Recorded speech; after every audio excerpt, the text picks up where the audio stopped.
Ladies and gentlemen, welcome to the Quarantine Bunker Studio. I am your man in Japan, Jay Contra, with the April Q&A. If you would like to ask me a question and have it answered in a video like this, or if it's even a huge question that needs its own video, please leave a comment. I love answering people's questions. I love providing that knowledge. Let's dive in. These are some old questions. How much is a decent shape PS Vita going for in HeartOff? Version 1 or 2 or the different colors. So I am not a Vita expert, however my partner is. She loves the PS Vita, so I've learned a lot more about the Vita over the last few months. I would say the Gen 1 or the Vita 1000, the one with the OLED screen, that's going for anywhere from loose at a HeartOff would probably be about $80 to $90. If it's complete in box, I would definitely not pay over $120. That also goes for the Vita 2000 as well. I believe they're about the same price here in Japan. There is, of course, all of the special editions, like there's the Minecraft version, the Final Fantasy X version, the Gundam version. Is there a Metal Gear Solid version? Probably. There's a lot of different Vita versions. The special editions can be really expensive. Like I know there's the Persona Vita that's I think like $250 if you're finding it mint. But in general, if you can find a Vita complete in box for about $100 or $110, that's an okay deal. If you can find it below that, that's pretty good. Next question.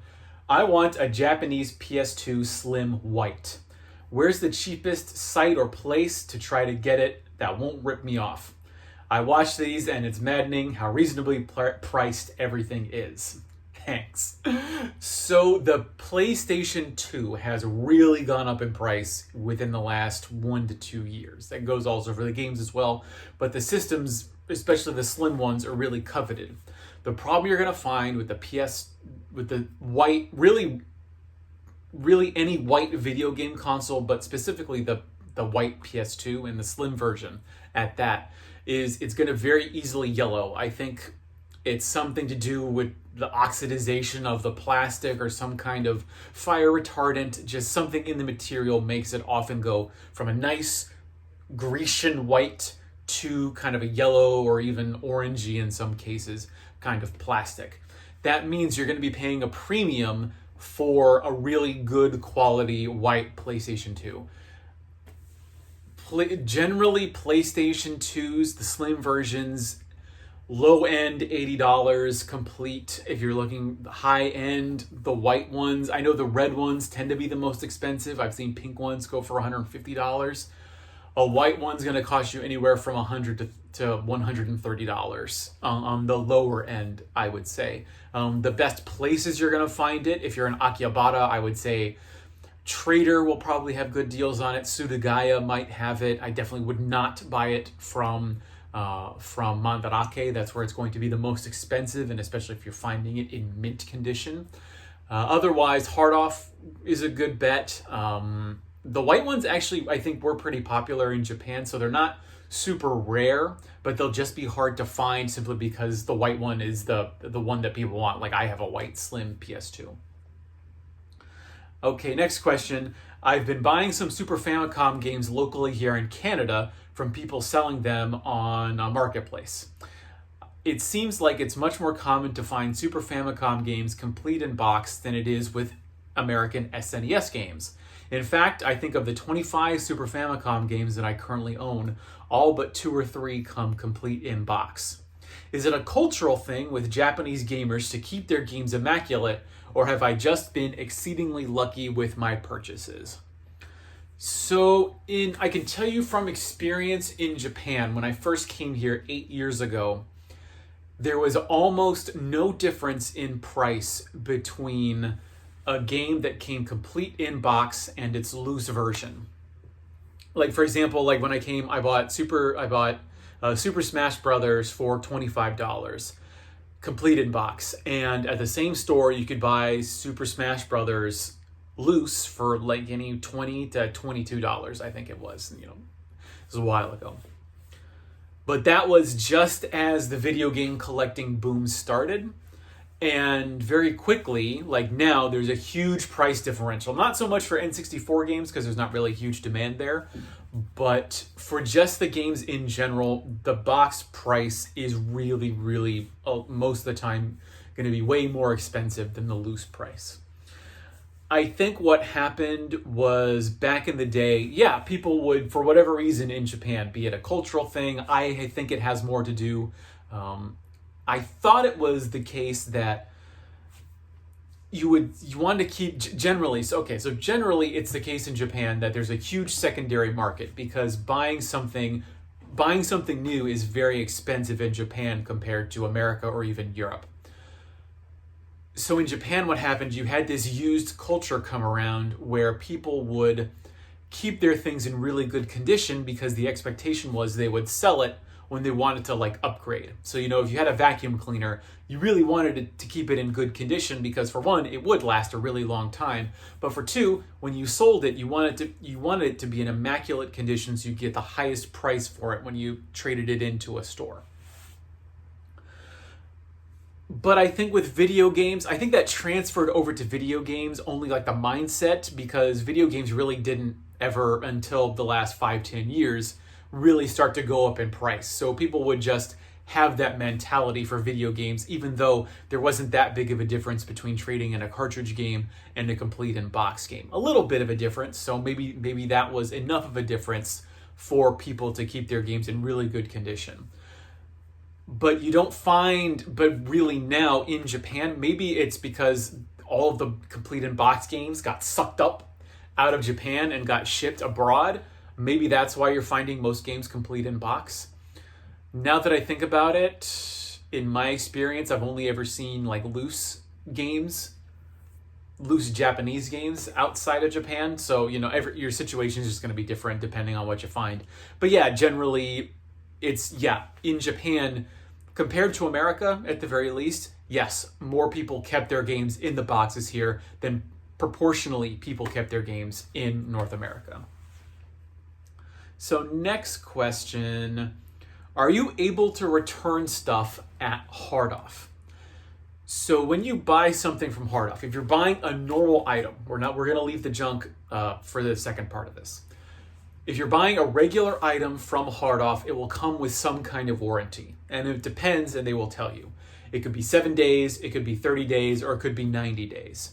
So yes, you can return those things to HeartOff and get a full refund. This particularly applies to consoles because they will test consoles and games, but because these things are used and are really old, you never know what's going to happen in the space of 30 days. However, junk items, you cannot return those. You can sell them as junk back to HeartOff, but you will not receive your full purchase price. So no, junk games, no. Normal stuff, generally, yes. I would say so. Next question, how is the PC Engine collections at the HeartOffs you go to?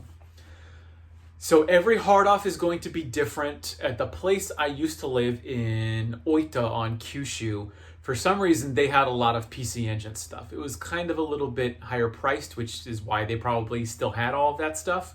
But HeartOffs tend not to have a great PC Engine selection. If you're looking for PC Engine stuff, you're probably going to have to go to Akihabara and go to the shops there. Otherwise, PC Engine did okay in Japan, but it didn't do well enough to where you'll find, huge swaths of the library at your regular HeartOff.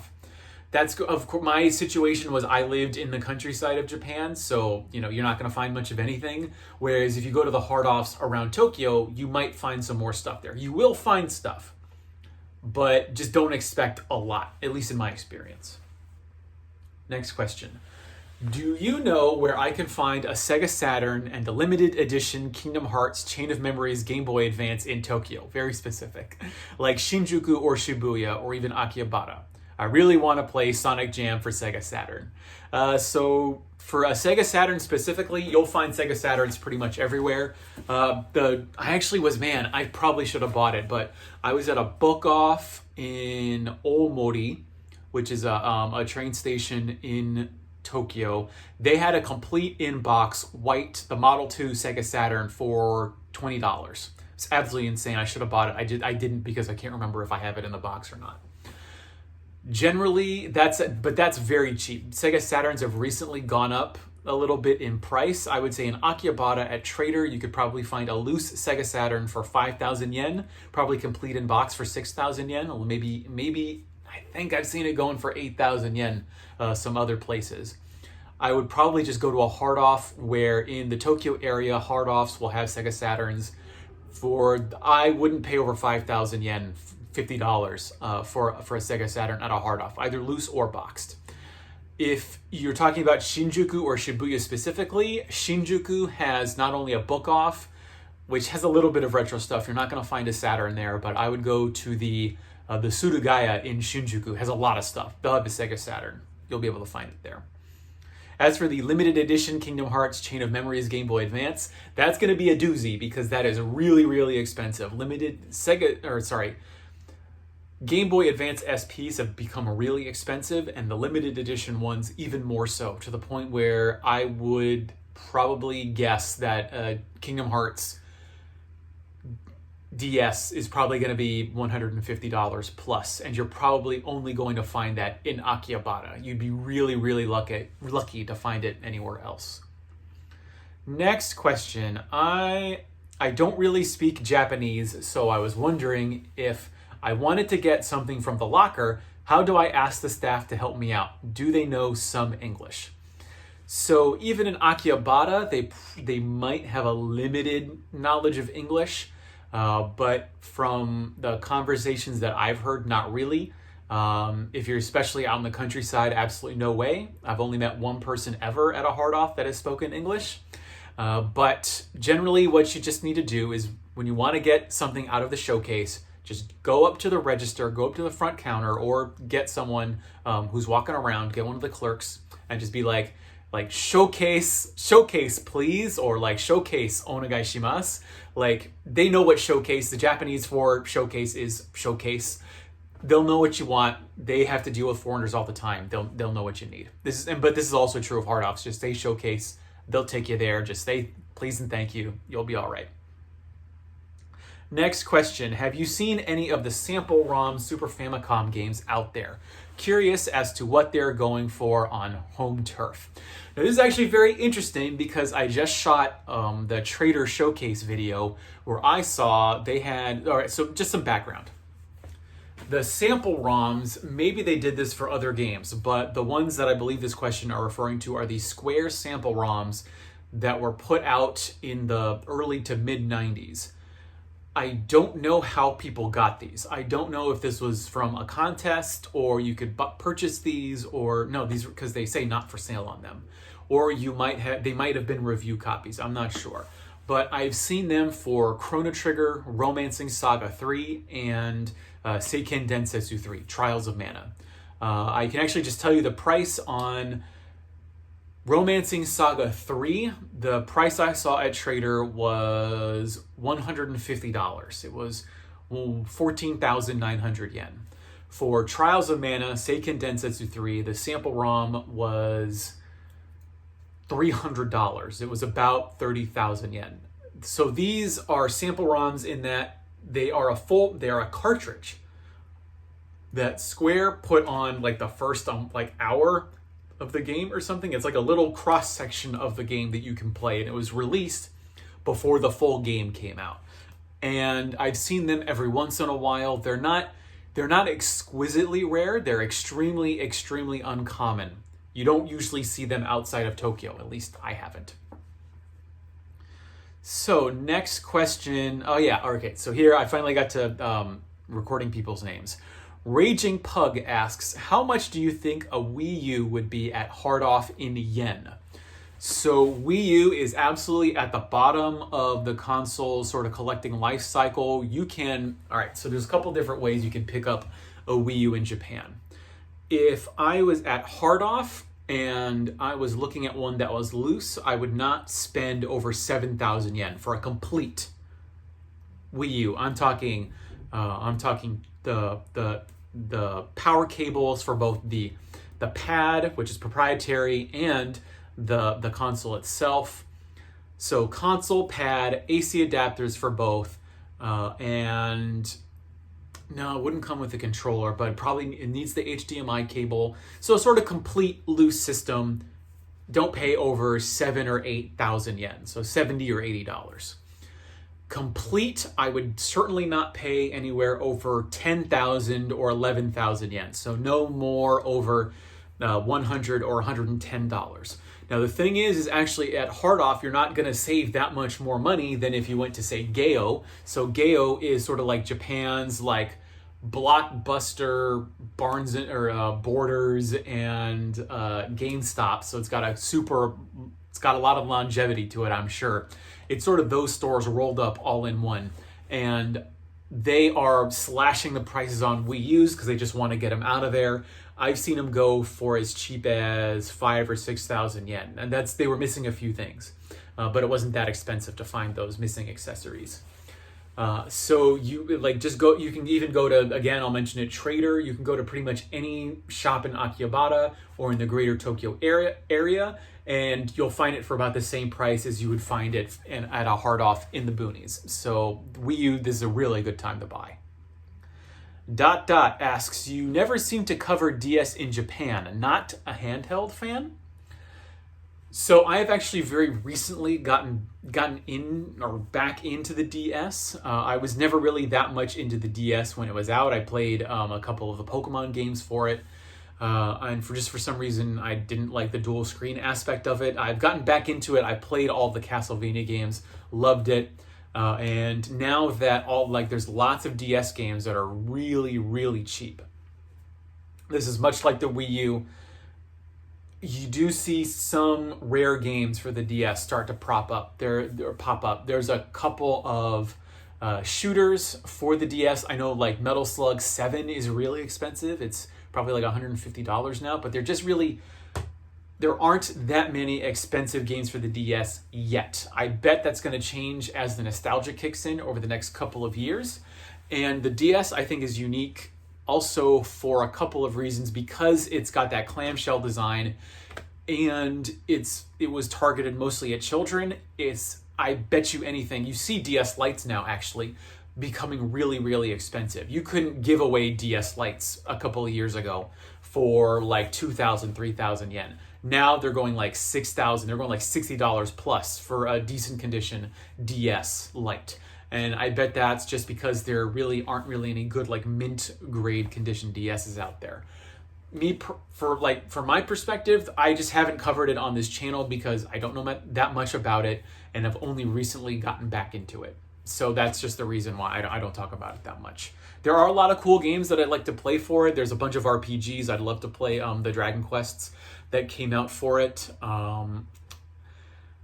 But actually the specific games that I know right now, there's the Mario RPG series that I'd like to play for it. Other than that, I'd really like to explore the DS. I just can't tell you any games that I really want to play for it right now, except for the Castlevania games that I already played. Wirabura asks, how often do you find Go boards or tables in the junk section? Just curious. So the thing about HeartOff is you wouldn't find a Go board at HeartOff probably. You wouldn't find it in the junk section. You would find Go boards at Off House, which is it's part of the Off brand in Japan. So if you're not familiar, if you haven't been to Japan, one of the first things you'll probably see when you come to Japan are book offs. Now, this is a huge conglomeration of brands that include Book Off, which focuses on sort of like modern youth stuff like manga, books, modern games, and things like that, media. You all then have HeartOff, which focuses on like electronic goods, and even like musical instruments. So it's got a lot of them will have like guitars, pianos, televisions, computer parts, games, things like that. Then you have House Off. Yeah, I think it's House Off. No, it's Off House, sorry, because it's Off House. They will often be combined. When you go to a HeartOff, you will often find right next door is an Off House. Now, they focus on household goods. This can be furniture or like kitchenware or Go tables or clothes, That's what you'll find at an off house. Now that's where you would find a Go table. I think I've seen one once. Also related is HeartOff, which can sometimes be attached to these stores. HeartOff will have figures and trading cards and models. Sometimes HeartOff will have that stuff as well, but not always. There's also like Liquor Off, which you can find lots of. So a thing in Japan is to give gifts of liquor. So you'll give these huge bottles of wine or sake to people, but like if you don't drink, then it's like you have this thing. What do you do with it? You just give it to Liquor Off, and they'll buy it off you. There's a lot of different other offs. There's like I know there's like Music Off, or I can't remember what it's actually called, but that only deals in musical equipment. Yeah, there's a lot. Audio Off, I think is what it's called. That has like lots of speakers. Next up, Jollytown Gaming asks, would you suggest newer stuff like PS3, PS4, or PS Vita games at HeartOff, or would they be cheaper at other places like Surugaya or Gayo? So, looking at Gayo, so the thing about Gayo is, like I mentioned before, yeah, they have all of the newer stuff, and they basically are their business is making stuff up in volume. They do not generally have the rare stuff. And when they do have rare stuff, it actually won't be that expensive. If you can find something rare for one of these systems, for one of these modern systems, yes, Gayo is absolutely going to have the cheapest price simply because they're trying to get rid of it. Surugaya will sometimes know what it has, and so you will often find rare stuff at Surugaya at the market price. Surugaya, I feel like, because it is the most transparent, it is really the only place that has like an open website that anyone can go to and look at very easily. I feel that Surugaya sets the price on a lot of stuff. And they'll also have some of the cheapest deals. I don't know if they're going to be more or less expensive than Gayo, but they'll be in the ballpark at the very least. HeartOff might have HeartOff might be the cheapest of all of them because they deal more in like the older stuff, not so much in the newer stuff, where again, it's a volume business also. They're just trying to get rid of stuff. And the thing about all of these is they're all really in the same category of they don't care that much about condition, and they're doing stuff in volume. So they're all in the sort of the cheap realm for this kind of stuff. Chaos asks, here in Sweden, every time there is a game show, it seems like many people crave for it. Sorry about this. Here in Sweden, every time there is a game show, it seems that many people crave for it, no matter if it's happening here or in another country, say E3. How's the situation over there? Do people seem to care about game shows in general? Do you? Do me? Do I? So in Japan, actually Japan doesn't really have that many like game, I guess, festivals. What would you call it? So game show like E3, like sort of like game events. What was it? There's that one big, so there's a lot of like game competitions that happen in Japan. I'm blanking on the name for some reason, but there are those sort of like streaming events that happen where you'll have like fighting game tournaments. But that's really kind of it, because first-person shooters aren't super popular in Japan, so you don't have like big conventions for that. As for like big industry events, there's really only one, and it's Tokyo Game Show. Tokyo Game Show generally happens in September. Who knows if it's even going to happen in 2020, because Comiket just got canceled, which was supposed to happen at the beginning of May, which is a real surprise to me because Japan's really like, oh no, we don't have coronavirus. But then again, they did just move the Olympics. So I think they're now that the Olympics has been moved, I think they are trying to clamp down and lock down things, as we've seen in Tokyo in the last week. Otherwise, I don't think, for me, I wish I had been able to go to Tokyo Game Show last year. I've only ever been once in the 8 years that I've been here. Tokyo Game Show is really fun if you're thinking about coming to Japan. Actually, Tokyo Game Show is a really great time to come because it's right after the dead heat of summer. And it's also at a time when people are going back to school, so you won't have to deal with a lot of people August, you see a lot of people visiting Japan in August because it's the summer break everywhere else, whereas I think September got a lot less tourists. It's not too hot. It's just really a good time to visit. But other than that, no, I can't think of any good game shows in Japan. But I don't really follow the modern stuff because I'm lame. So next up, all right, this is the question I saved for last. Daryl asks, what is the most expensive game that I paid for in Japan? Okay, now that's all right. So technically, the most expensive game I have ever bought inside Japan, I have two answers to this. The one that I have actually physically bought in a game store was I bought Battle Garega for about $200 at Super Potato. I really, really wanted to play Battle Garega. I would not recommend buying most of anything from Super Potato. This was back when, that was actually an okay price. That was about the mid price. And actually, I don't regret it simply because I love Battle Garega and I played it a lot, so I feel like I got my value out of the game. But this was around the time when they had released the shooter collection, or like they re-released it for the PlayStation 4, and its value dropped like a brick. Like within short order, you could find Battle Garega without the spine cover, without the obi, for like $150. So if I just waited a couple months, I could have got it cheaper, but I would have bought it anyways. The most expensive Japanese game I have ever bought was I bought Summer Carnival 92 Rekka, which is it is the rarest Famicom game, regular release Famicom game. I got a deal on it on eBay because normally Summer Carnival 92 is, oh man, if you find it in really good condition, it can go for about $1,500. Now, I bought it in not great condition. It was complete, but the box is a little roughed up. The cartridge itself is in pristine condition, so I'm really lucky that I bought it. I bought it for, I want to say like $300 on eBay. Some guy was just trying to get rid of it. It was just a regular auction, and I got really lucky getting it for $300. And thank God he had it. The person had it in the nice protective case.